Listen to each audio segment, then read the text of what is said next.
लेकिन बहुत सारी जगह पर चुनाव पुलिस ने लड़ा, पुलिस ने लड़ाया और पुलिस ने वोट डाला कि एक पुलिस का अधिकारी महिलाओं को रोक रहा है अपनी रिवॉल्वर से, कह रहा है कि वोट नहीं डाला, ईवीएम से ही हरा करके ईवीएम हटाऊंगा। और मैंने लोकसभा में कहा कि अगर मेरी 80 से 80 लोकसभा जीत जाऊंगा तब भी मैं ईवीएम को हटाने के लिए आह्वान करूंगा। ये जो 400 पार का नारा था, अगर उस गाड़ी को किसी ने रोका है तो यूपी की जनता का सबसे बड़ा योगदान है। मैंने नहीं बांटा, कभी कोई एक मनु ऋषि आए थे, उन्होंने बांटा है। दोस्तों, अखिलेश यादव के बारे में तो आप लोग जानते ही हैं कि किस तरह मीडिया के सवालों का जवाब वो अपने ही अंदाज में देते हैं। मीडिया के हर सवालों का जवाब इस चुटीले अंदाज में देते हैं कि सामने वाले की बोतली बंद कर देते हैं। आज की इस डिबेट में भी देखेंगे कि अंजना ओम कश्यप के किए गए तीखे सवालों का उन्होंने किस तरह से अपने ही अंदाज में जवाब दिया। उत्तर प्रदेश में हुए उपचुनाव में भाजपा की हुई जीत पर जब अंजना ओम कश्यप ने अखिलेश यादव से सवाल किए तो उन्होंने साफ कह दिया कि चुनाव केवल भाजपा और समाजवादी पार्टी का ही नहीं था, बल्कि चुनाव पुलिस का भी था। और पुलिस ने जिस तरीके से भाजपा के पक्ष में मतदान कराया और रिवॉल्वर तानकर वोट डालने से रोका गया, वो मंजर सारी दुनिया ने देखा था। और भी बहुत सी अहम बातें इस डिबेट में अखिलेश यादव ने कही हैं। तो चलिए देर नहीं करते हैं और शुरू करते हैं आज की डिबेट, जो कि बहुत ही ज्यादा इंटरेस्टिंग है।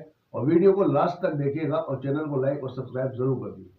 मेरा पहला प्रश्न वही होगा जो हमने सेशन का नाम भी रखा है, अखिलेश जी, कि क्या 27 में सत्ता मिलेगी? क्या 2024 में लोकसभा चुनाव में जो उत्तर प्रदेश में आपने कमाल किया था वो मोमेंटम बरकरार रहेगा 27 तक? जो जनता का फैसला इस चुनाव में था, 27 में भी वही परिणाम आएगा और उससे बेहतर परिणाम जनता इस बार देगी, क्योंकि सरकार को देख रहे हैं वो जिन मुद्दों की वजह से भारतीय जनता पार्टी हारी है, अभी उन मुद्दों का भी समाधान भारतीय जनता पार्टी नहीं कर पा रही है। बटेंगे तो कटेंगे। आपने एक बार कहा था कि बीजेपी के लेबोरेटरी में पहले ये नारा बना, फिर चुना गया कि किसके मुंह से बुलवाना है, तो उत्तर प्रदेश के मुख्यमंत्री योगी आदित्यनाथ को चुना गया। लेकिन ये नारा वो आगरा से शुरू करते हुए हरियाणा, महाराष्ट्र हर जगह लगा रहे थे। और बीजेपी कह रही है कि एक है तो सेफ है, बटेंगे तो कटेंगे। हिंदू एकजुट हो गए हैं, अब वो जाति पर नहीं बटेंगे। जो नारा ये आपको सुनाई दे रहा है वो इसीलिए सुनाई दे रहा है क्योंकि वो सामाजिक न्याय पे बात नहीं करना चाहते हैं। जिस तरीके से नौकरी, रोजगार उत्तर प्रदेश के लोगों को मिलना चाहिए था, वो नहीं मिल पाया। इसीलिए वो जानबूझ करके जो बुनियादी सवाल हैं, जो उनके खुद के वादे थे, उन वादों पे वो चर्चा नहीं करना चाहते। आपने पीडीए का जिक्र किया, तो एक हमने पीडीए का ये जो उपचुनाव हुए थे सर, उसके नाम निकाले हैं। तो अगर हम पीडीए में जो तमाम उम्मीदवार दोनों जगह से तय किए गए थे वो हम दिखा रहे हैं कि एक यादव और कुर्मी कैंडिडेट ओबीसी, एक बिंद नॉन डोमिनेंट जो है वो 3 पिछड़ा आपने दिया, 2 दलित को दिया, 4 अल्पसंख्यकों को दिया। आप ए से कई बार, मुझे अगर मैं सही हूं तो आपकी पार्टी के नेताओं ने बताया कि ए से आप आधी आबादी भी कहते हैं, अल्पसंख्यक भी कहते हैं, अगड़े भी कहते हैं, लेकिन सिर्फ 4 अल्पसंख्यकों को। अब इसकी काट बीजेपी ने कैसे ढूंढी उपचुनाव में? 5 पिछड़ा जिनमें एक Yadav Kurmi dominant caste OBC, फिर 3 नॉन डोमिनेंट ओबीसी उन्होंने पाल, निषाद और मौर्य को दिया, 1 दलित और अगड़ा उन्होंने 3 दे दिया, 2 ब्राह्मण, राजपूत, उनका तो डिक्लेयर्ड है अगड़ा वाला। तो क्या उन्होंने आपके पीडीए की काट खोज ली क्योंकि उपचुनाव में उनकी परफॉर्मेंस बेहतर हो गई? आपने इस तस्वीर में थोड़ी कमी छोड़ दी।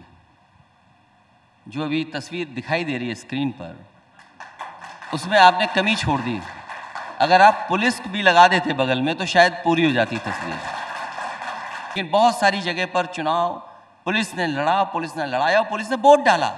और शायद वो तस्वीर आपने दिखाई होगी चैनल पे चुनाव के समय पर कि एक पुलिस का अधिकारी महिलाओं को रोक रहा है अपनी रिवॉल्वर से, कह रहा है कि वोट नहीं डालना है। लेकिन मैं बहादुर महिलाओं को बधाई देना चाहता हूँ कि उन्होंने हिम्मत नहीं हारी और उस साहस, वो डरे नहीं, वो जाकर के वोट डालने की पूरी कोशिश करते रहे।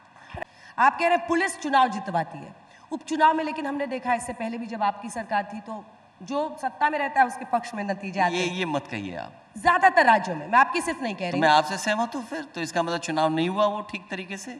उपचुनाव में ऐसा देखा जाता है, ऐसा माना जाता है। इसकी भी काट आप ही को ढूंढनी है।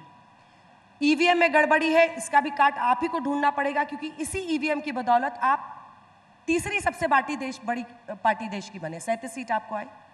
तब क्या ईवीएम, तब क्या ये पुलिस नहीं थी? कौन सी बीजेपी चाहेगी कि वो नीतीश कुमार, आप जानते ही हैं नीतीश बाबू क्या है, नीतीश कुमार और चंद्रबाबू नायडू के मोहताज रहे? ये बड़े सवाल हैं, और जो सवाल आप पूछ रहे हैं कि उत्तर प्रदेश में ईवीएम से ही, मैंने हमेशा ये कहा कि ईवीएम से ही हरा करके ईवीएम हटाऊंगा, और मैंने लोकसभा में कहा कि अगर मेरी 80 से 80 लोकसभा जीत जाऊंगा तब भी मैं ईवीएम को हटाने के लिए आह्वान करूंगा। हम और आप जो बैठे हैं, दुनिया के हम डेमोक्रेसीज को देखते हैं, बहुत सारे मुल्क जो डेवलप्ड हैं वो मुल्क ईवीएम क्यों नहीं इस्तेमाल कर रहे हैं? और जर्मनी जैसा देश जो सबसे ताकतवर है कई मायनों में, वो अपने देश में ईवीएम इस्तेमाल को अनकॉन्स्टिट्यूशनल बोलता है। वो देश कहता है कि ईवीएम से अगर वोट पड़ेगा तो अनकॉन्स्टिट्यूशनल है। हमारे यहाँ लोग तो 80% की 60% लोग अनाज पर जीवन जी रहे हैं। इसलिए ईवीएम पे अगर एक वोट का भी भरोसा नहीं है तो हमें ईवीएम हटा देनी चाहिए। अभी एक लड़ाई चल रही है कि बहुत सारे नेता हैं जो ममता दी का नाम ले रहे हैं कि ममता दी को नेतृत्व देना चाहिए इंडिया गठबंधन का, कांग्रेस में क्षमता नहीं है। महाराष्ट्र और हरियाणा के बाद उनको घेर रहे हैं राहुल जी को। आपकी इस पर क्या राय है? हमारी राय बहुत साफ है।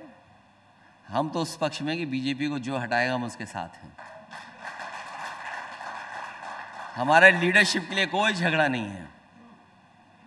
हम लोग यूपी से हैं और यूपी ही प्रधानमंत्री बनाता है, यूपी ही दिशा तय करता है। ये जो 400 पार का नारा था, अगर उस गाड़ी को किसी ने रोका है तो यूपी की जनता का सबसे बड़ा योगदान है और पीडीए परिवार के लोगों का सबसे बड़ा योगदान है। ऐसे ही नहीं चुनाव हम लोग मुकाबला जीते हैं, कई वर्षों से हम लोग मेहनत कर रहे थे, उसकी वजह से ये परिणाम आया है। यही वो कहते हैं कि आप देखिए, पिछड़ा, दलित, अगड़ा, जो भी आप अल्पसंख्यक या मुस्लिम, यादव, आप जाति में, धर्म में लोगों को आप बांटते हैं। वो कह रहे हैं कि एक है तो सेफ है। मैंने नहीं बांटा, कभी कोई एक मनु ऋषि आए थे, उन्होंने बांटा है। मैंने किसी को नहीं बांटा। मैं तो जोड़ने की कोशिश कर रहा हूँ। मैं उनको सामाजिक न्याय दिलाने की कोशिश कर रहा हूँ। जो आधे अधूरे पीछे रह गए लोग, उनको सम्मान दिलाने का काम कर रहा हूँ। और हम में से तो वो लोग हैं जिनके जाने के बाद मंदिर में गंगा जल से धुलाई होती है। तो इसलिए हमारी जिम्मेदारी ज़्यादा बड़ी बनती है कि हम तमाम अपने पीडीए परिवार के लोगों को न्याय दिलाएं, उनको मान सम्मान दिला करके समाज में आगे बढ़ाएं। कोई बीजेपी का नेता अगर आए, मेरा आपसे बहुत निवेदन है, उससे ये ज़रूर पूछिएगा कि मेरे जाने के बाद मुख्यमंत्री आवास को गंगा जल से क्यों धुलवाया और मेरे जाने के बाद मंदिर को गंगा जल से क्यों धुलवाया। अगर इसका जवाब मिल जाए तो जहां रहूंगा वहां मैं सुन लूंगा जवाब। इसका जवाब, मेरा वादा है कि अगर योगी आदित्यनाथ जी का मैं कभी इंटरव्यू करती हूँ तो ये प्रश्न सीधा आपकी तरफ से मैं उनसे उसी समय जैसे इंटरव्यू खत्म होगा, सबसे पहले मैं धन्यवाद और आभार प्रकट आपका करूंगा। लेकिन देखिए अखिलेश जी, बड़ी लड़ाई ये है कि अगर आप 2027 की बात करें तो आपके लिए बहुत आसान इसलिए नहीं होगा क्योंकि आप देख रहे हैं कि एक हिंदू मुस्लिम का पूरा मुद्दा, ये जो खुदाई वाले मामले हैं, सर्वे के जरिए हैं, प्लेसेस ऑफ वर्शिप एक्ट पर भी सुप्रीम कोर्ट ने केंद्र सरकार से कहा है कि आप 4 हफ्ते में हलफनामा दीजिए और इस एक्ट को लेकर वो बदलाव की तरफ बढ़ सकते हैं। मैं अभी अटकलें ही बता रही हूँ, लेकिन सरकार का ये रुख है कि ये नाइंसाफ़ी हुई है हिंदू पक्ष के साथ। और कई जगहों पर सर्वे की इजाज़त कोर्ट्स ने दी है, जिसमें ज्ञानवापी में भी सर्वे हुआ है 90 दिन से ज़्यादा। आपको लगता है, और उत्तर प्रदेश में सबसे ज़्यादा इलाके हैं, चाहे वो मथुरा हो, बदायूं हो, यूपी हो, संभल हो, लखनऊ हो, जौनपुर हो, सब इलाके हैं। ये मामला अगर तेज रफ्तार पकड़ता है, एक्सीलरेटर इस पर दब गया, तो एक चैलेंज होगा आपके लिए। तो हमारी गाड़ी ऑटोमेटिक गियर पे सामाजिक न्याय की तरफ चल देगी तेजी तरीके से। अभी चल रही है और तेजी से चलेगी। जितना एक्सीलेटर वो दबा रहे हैं उससे तेज समाजवादी लोग एक्सीलेटर दबाएंगे। अब आते हैं देश की संसद में, क्योंकि आजकल आप वहां पर भी मोर्चा संभाले हुए हैं। हालांकि कई बार जब आप संभल पे बोलते हैं तो ऐसा लगता है कि यूपी विधानसभा में पहुंच गए हैं, लेकिन यूपी विधानसभा में भी जब आप घिरते थे योगी सरकार को, संसद चलती थी। यहाँ पर 2 दिनों से हम संविधान पर तो सुन रहे हैं, लेकिन उससे पहले सदन नहीं चले। क्या आप इसके पक्ष में? मैं इसलिए कह रही हूँ क्योंकि डिम्पल जी ने यह सीधा कहा कि ना हम अडानी के मुद्दे पर किसी के साथ हैं, ना हम सोरोस के मुद्दे पर किसी के साथ हैं, हम चाहते हैं सदन चले। क्या आप भी यही मानते हैं? उनका मानना भी यही ठीक कहा, जो कहा वो एकदम ठीक कहा, इसलिए भी कि सदन में ही तो बहस होगी इन मुद्दों पर भी।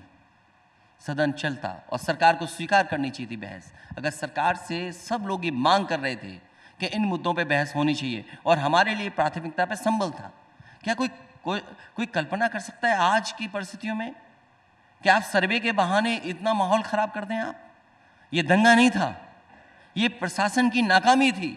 और जब कभी भी जांच होगी और जब कभी भी न्यायालय निर्णय लेगा, आप पाएंगे कि दोषी अधिकारी निकलेंगे। ये अधिकारियों का कराया हुआ सब कुछ है। जो जाने गई हैं वहां पर, वो अधिकारियों की वजह से गई हैं, सरकार की वजह से गई हैं। बांग्लादेश के हिंदुओं हालांकि पर मैं बीजेपी जैसा नहीं हूं, बीजेपी के नेताओं जैसा नहीं हूं मैं कि देश के सवाल में सड़कों पर उतार दूं। और जो जगह जगह पर धरना चल रहा था, मैंने अभी देखा कि हमारे कन्नौज में कुछ भारतीय जनता पार्टी के लोग धरना दे रहे थे बांग्लादेश को लेकर के, और जिलों में भी कह रहे थे। अरे भाई, सरकार आपकी है, प्रधानमंत्री आपके हैं, सवाल हमसे पूछ रहे हो आप कि क्या हो रहा बांग्लादेश में? कमाल के लोग हो आप। भाई, बांग्लादेश में क्या हो रहा है आपको प्रधानमंत्री से पूछना चाहिए, हमसे पूछ रहे हो आप। इसका मतलब आपके प्रधानमंत्री कमजोर प्रधानमंत्री हैं। तो ये भारत सरकार की जिम्मेदारी है कि हमारे जितने भी जहां लोग हैं वो सुरक्षित रहें। ये हमारी फॉरेन पॉलिसी का फेल्यूर है कि हम अपने पड़ोसी देश के साथ संबंध अच्छे नहीं रख पा रहे, और पड़ोसी देशों में जो हमारे लोग रह रहे हैं उनको भी सुरक्षित सरकार नहीं कर पा रही है। ये नाकामी किसकी है? ये नाकामी भारत सरकार की है कि आपके लोग वहां सुरक्षित नहीं हैं। बीजेपी के कई नेता अपने भाषणों में एक बात कह रहे हैं यूपी में। अब ये अफवाह है या सही है, ये जानने के लिए मैं आपसे पूछती हूँ, ताकि यहीं पर दूध का दूध पानी का पानी हो जाएगा। वो कह रहे हैं कि जब संभल में 5 मुस्लिम परिवारों के लोग मरे, तब तो अखिलेश जी ने पार्टी की तरफ से 5-5 लाख का ऐलान कर दिया, लेकिन जब बहराइच में एक हिंदू लड़के की हत्या की गई, तब उन्होंने मुआवजे का या उनके परिवार को समर्थन का कोई ऐलान नहीं किया। क्या ये बात सही है या झूठ है? उस दोनों घटनाओं में फर्क है। दोनों घटनाएं अलग अलग परिस्थितियों में हुई हैं। जो संभल की घटना, उसमें बहुत चर्चा हो चुकी है। बहराइच की चर्चा में मैं ये कहना चाहता हूँ, वो बात भी सबको पता होनी चाहिए कि वहाँ के विधायक नहीं, बीजेपी के कार्यकर्ताओं पे एफआईआर लिखवाई है और ये कहा है कि इनकी वजह से ये दंगा हुआ है।